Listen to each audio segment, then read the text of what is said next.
ನಮಸ್ತೆ ಸ್ನೇಹಿತರೆ, welcome back to cooking ನನ್ನ ಪ್ರಾಣ ಚಾನಲ್. ಇವತ್ತು ಟೊಮೊಟೊ ಕಾಯಿ ಚಟ್ನಿ ಮಾಡೋದು ಹೇಗೆ ಅಂತ ನೋಡೋಣ ಬನ್ನಿ. ಮೊದಲಿಗೆ ಒಂದು 6 ಟೊಮೊಟೊ, ಅದಾದಮೇಲೆ ಒಂದು 10ರಿಂದ 12 ಹಸಿಮೆಣಸಿನ್ಕಾಯಿ. ಖಾರ ನೋಡಿ ತೊಗೊಳ್ಳಿ, ನಮ್ಮ ಮನೇಲಿ ಖಾರ ಜಾಸ್ತಿ ಬಳಸ್ತೀವಿ.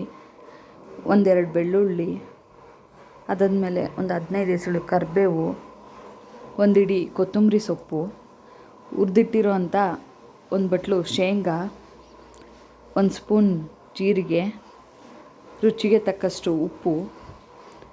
ನಾನಿಲ್ಲಿ ಆರ್ಗ್ಯಾನಿಕ್ ಬೆಲ್ಲ ಬಳಸ್ತಾಯಿದ್ದೀನಿ, 1 ಚಮಚ. ಒಂದು ಕಡಾಯಿ ತೊಗೊಂಡು, ಕಡಾಯಿ ಸ್ವಲ್ಪ ಬಿಸಿ ಆದಮೇಲೆ 1-2 ಸ್ಪೂನ್ ಎಣ್ಣೆ ಹಾಕಿ, ನಾನೇನು ತೊಗೊಂಡಿದ್ನಲ್ಲ ಮೆಣಸಿನ್ಕಾಯಿ ಸಣ್ಣದಾಗಿ ತುಂಡು ಮಾಡಿ ಹಾಕ್ತಾಯಿದ್ದೀನಿ.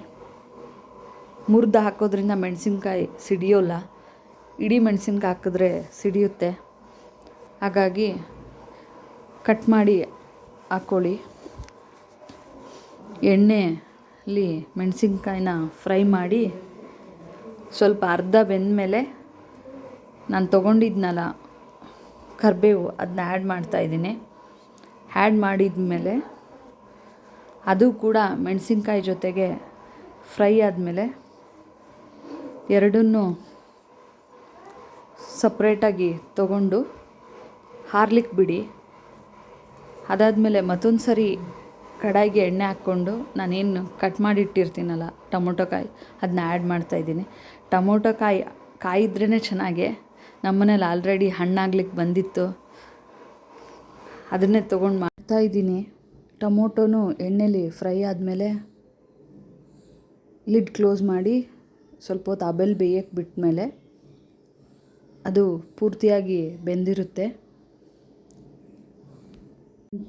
ನಂತರ ಒಂದು ಮಿಕ್ಸರ್ ಜಾರ್ ತೊಗೊಂಡು ಅದಕ್ಕೇನು ನಾನು ಫ್ರೈ ಮಾಡಿಟ್ಟಿದ್ನಲ್ಲ ಆ ಮೆಣಸಿನ್ಕಾಯಿನ ಸೇರಿಸ್ಕೊಂಡು,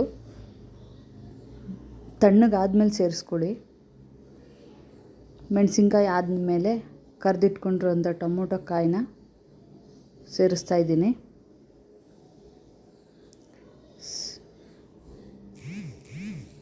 ಈ ಚಟ್ನಿನ ಬಿಸಿ ಅನ್ನ ತುಪ್ಪದ ಜೊತೆ ತಿಂದರೆ ಭಾಳ ಚೆನ್ನಾಗಿರುತ್ತೆ. ಟೊಮೊಟೊ ಆದಮೇಲೆ ಬೆಳ್ಳುಳ್ಳಿನೂ ಕೂಡ ಸೇರಿಸ್ತಾಯಿದ್ದೀನಿ. ಅದಾದಮೇಲೆ ಜೀರಿಗೆ, ರುಚಿಗೆ ತಕ್ಕಷ್ಟು ಉಪ್ಪು,